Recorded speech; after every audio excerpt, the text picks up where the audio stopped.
What is going on, guys? Welcome back to another video. So if you've been following me for a while, especially on Instagram and TikTok, you might know that once a year, I decide to rip a graph, putting every single team in the NHL on that graph based on how good they are right now, as well as how good their future is. This is like a staple come August when I don't have much to talk about. I like to release it in 4 different parts, but I decided to do this on YouTube all the way through. Not going to give you any blue balls. We're going to go through this right now. X-axis, good now versus bad now. Pretty self-explanatory, just heading into next season, how good of a team do I think you are, as well as the y-axis being good future versus bad future. I'm going to use like 5 to 7 years. We're going to say like 2030, how good I think these teams are going to be. Not going to go like a full decade because it's kind of hard to predict like how good teams will be in a decade, but I think 2030, you have a general grasp on how competitive teams would be. So without further ado, let's get into it. And up first, we have the San Jose Sharks, and they are like the peak top left of this. I think they're pretty easily the worst team heading into next season, but they have an extremely bright future because they have been so successful at rebuilding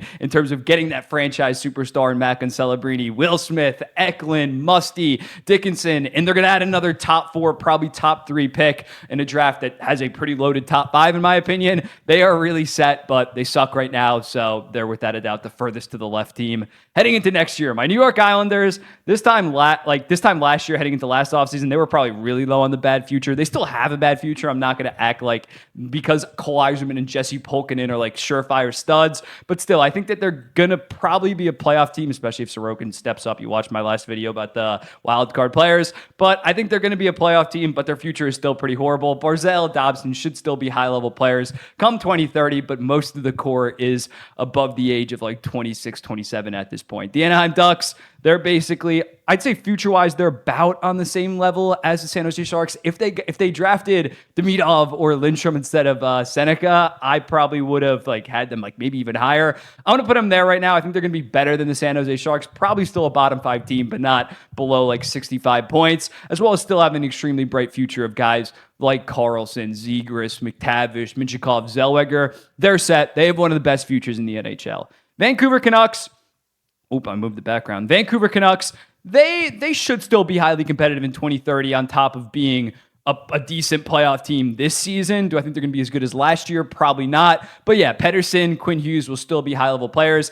JT Miller's going to be up there in age. Brock Besser's going to be like in his mid-30s, as well as Demko. So maybe not highly competitive come 2030. Their window is, for the most part, the next like 3 to 4 years in terms of their real Stanley Cup window, especially considering I have 2 Pacific teams that I love their futures come then. I'm going to have them at a good future for sure, but not as high as some other teams. Montreal Canadiens, I really like their future. I don't love it maybe quite as much as the Anaheim Ducks or San Jose Sharks at this point, but they did get Demidov. I'm going to put them around here. They still should be a bottom 10 team heading into this season, around 75 to 85 points. They're not as bad as these 2 teams, but I do like their future a fair share. The LA Kings, outside of Byfield and Brent Clark, although I like the Liam Greentree pick, I don't love their future in terms of high-level roster play. I'm going to put them around here. I think they're going to need some type of retool once Doughty, or no, they're not even that good right now. They're about on the same level as the Islanders for me. They could potentially be a wild card. I say it's about a coin flip that they're going to make the playoffs, maybe like 60-40, as well as the fact that, yeah, I think they're going to need a retool once Kopitar and Doughty start to fall off. I'm not sure Byfield and Clark are going to be able to extremely pick it up come like 2028, 2029 and really get them rolling. The Detroit Red Wings, I get called the hater. I still really like their future, and they should be around, I'm a little bit lower on them heading into the season, but they should be a 85, 90-point team, especially after last season. I like their future. I'm going to bump them a little bit ahead of the Canucks because they have a better prospect pool. On top of Seider and Raymond will be in their prime. I don't love them as much as a Montreal or these 3 teams have some of the best futures. I probably shouldn't have started with them. It's setting the bar way too high, but I still think Detroit should be a playoff team come 2030, or else the guys are playing really failed. Toronto Maple Leafs, not too high on them this season. Still should be a safe playoff team. And I mean, when looking at them come 2030, Austin Matthews still should be a very high-level player. Mitch Marner will be 33. Nylander will be 30. 34, so not the best future, but they still should be decently competitive. I'm not sure they're going to be fully rebuilding, retooling by 2030. The Nashville Predators, their future, they kind of went all in terms of this offseason, in terms of signing guys like Steven Stamkos, Jonathan Marchessault, Brady Shea to a massive contract. They're trying to win now the next 2 to 3 years. After that, I don't think that they have the prospect pool to replenish some of the guys. Roman Yossi's getting up there in age. Saros and Forsberg are like their young stars, and they're still like 27, 28. So they're probably going to be bad come 2030. They're going to need some type of retool. But I respect Barry Trotz really going forward right now with that core. Tampa Bay Lightning, I think they're about on the same level as the Nashville Predators. They're going to probably actually, I'm going to say they have a little bit of a brighter future when looking at them, but they're probably going to need to tear it down by 2030. Maybe Kucherov, Point are still high-level players, but they're probably going to be like holding on for dear life in terms of a rebuild. The Seattle Kraken, I think that they're just a meh team heading into the season, even after getting Montour and Stevenson. I like their prospect pool, but again, I don't think they're going to be bad enough to truly get like a star that can really get them over the hump. I like Berkeley Cat and Matty Beniers. I think is going to be a very good like second line defensive shutdown center on an actual contender. But in terms of a franchise center at this point, I'm a little bit skeptical. Dallas Stars, one of the best spots in the NHL. I think that they're going to contend this season on top of Wyatt Johnston being 21 years old. Logan Stankoven is going to kill it this year at the NHL level. Jason Robertson and Heiskanen are only like 25 years old, so still in 2030, they're only going to be, 31? So in looking at them, they're in one of the best spots in the NHL, and they just develop talent at such a high rate that even though they don't have that high of picks every single year, I think that they're still going to find steals and just replenish the system. The Boston Bruins, I'm kind of getting less and less convinced on this team heading into the season, and their future is pretty bad. I like them taking a swing on a guy like Dean Letourneau,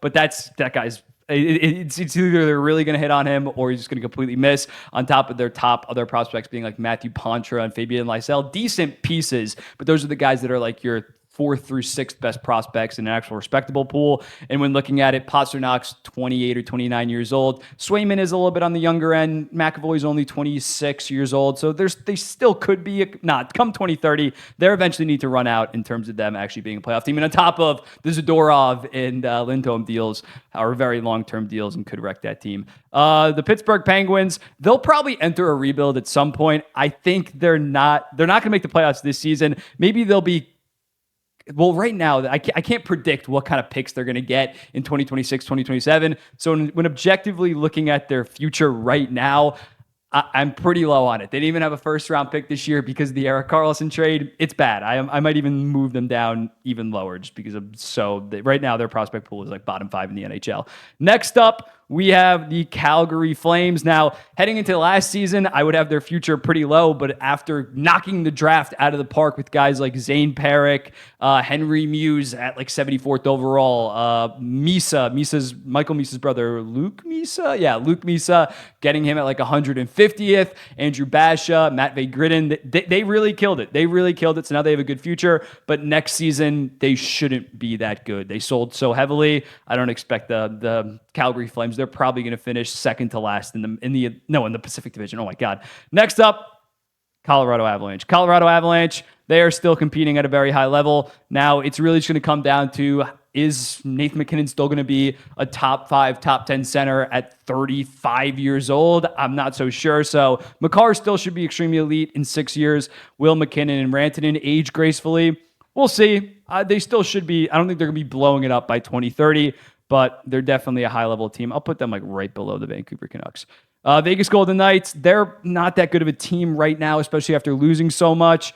I'm going to put them like down below Boston almost. I think they're about the same level of team. On top of it, this year's deadline trading so many first-round picks on top of their top prospect, David Enstrom. It's not looking good for the Vegas Golden Knights. At some point, their luck is going to run out, and it's not even like their core right now is that young. Stone's up there. Petrangelo's up there. Similar to like the Nashville Predators, their younger guys, Eichel, Hanifin, are 2015 draftees. They're 27 years old. So come 2030, come 2031, it's going to be a day of reckoning. Utah, I like Utah's future a fair share. I like their prospect pool. I like guys like Dylan Gunther, Logan Cooley. Right now, actually, no, they're better than the Montreal Canadiens. Let me move some of these around.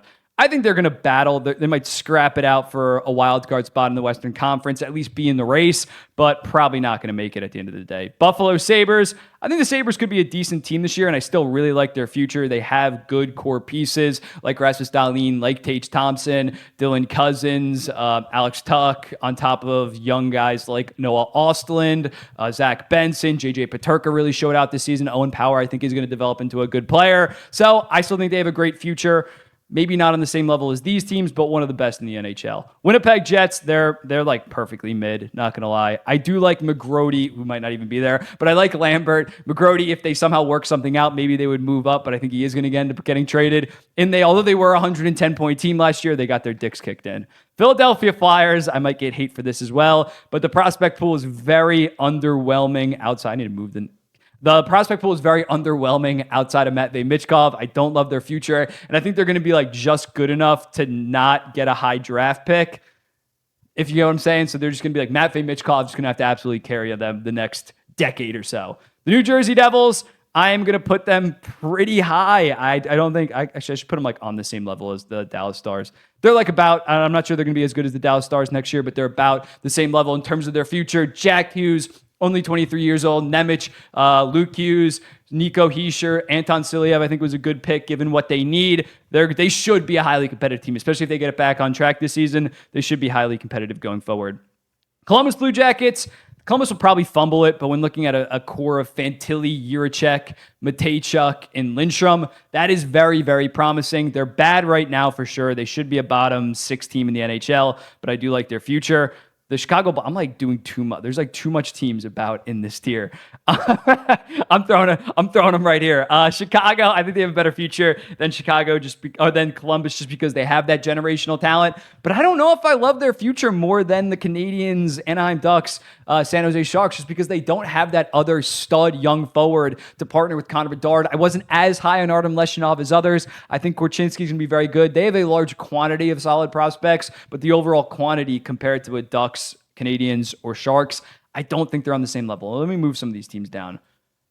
I got to figure this out. I'm bunching up too many teams. New York Rangers, they're, unless like Perreault really hits on top of Lafreniere becoming a superstar, I think in 6 years, are they going to still be a high-level competitor when most of their forward core is into their mid to late 30s at that point? Late 30s, honestly. On top of Adam Fox will be 32, 31, 32 years old on Shesterkin as well. I'm going to put them a little bit lower. I don't love their prospect pool right now, but they still should be okay. I'm not sure they're going to be nuclear blowing it up. The St. Louis Blues, they have a similar thing with what team was talking about? Chicago Blackhawks. They have a large quantity of solid prospects. They don't have one blue chip guy. On top of right now, they're perfectly okay in terms of battling it out for a wild card spot. I don't love the future for the St. Louis Blues. On top of right now, I think they're kind of in a bad spot. The Edmonton Oilers, when looking at them, it's really just going to come down to whether or not McDavid or Draisaitl resign. Those guys are such special talents. They're still going to be elite players, even in their mid-30s or early 30s for McDavid to only be 33. On top of Bouchard really emerging, they still should be, I'm going to move them up a decent amount. They should be a decently competitive team come 2030 as long as they still have their core pieces. I know that I'm banking. Let me move some of these guys down. So you got to realize, usually superstars win. So I'll move some of those guys down. Washington Capitals, I think they're about a playoff level team right now. Future, it's a solid future. Ryan Leonard is a blue chip guy. I'm not as high on their prospect pool as others, but it's solid. This time a year or two ago, they'd probably be like down here. So they have made some serious progress in terms of that, but nothing too special for Washington right now. The Ottawa Senators, I'm going to put them, I think they're going to be battling for an Eastern Conference wildcard spot with the Capitals, with the New York Islanders, on top of still having a decently bright future in terms of Stützle, Tkachuk, Pinto, Sanderson, Shabbat. I'm still high on them. I don't know if I'm as high as I was last year, but I still think they're going to be a good team moving forward once the rebuild is finally over. Florida Panthers, going to be highly competitive this season. Top 5 team coming into the season.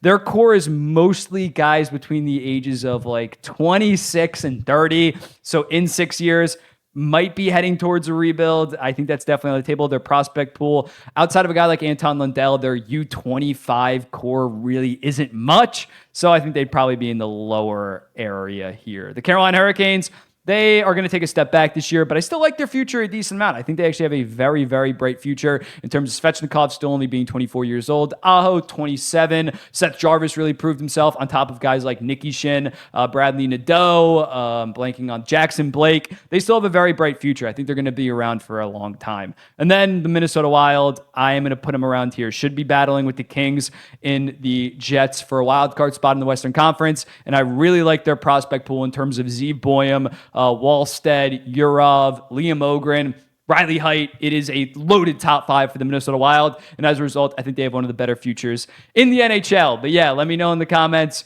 what do you think about this graph? Did you like this kind of video? And I'll be seeing the next one.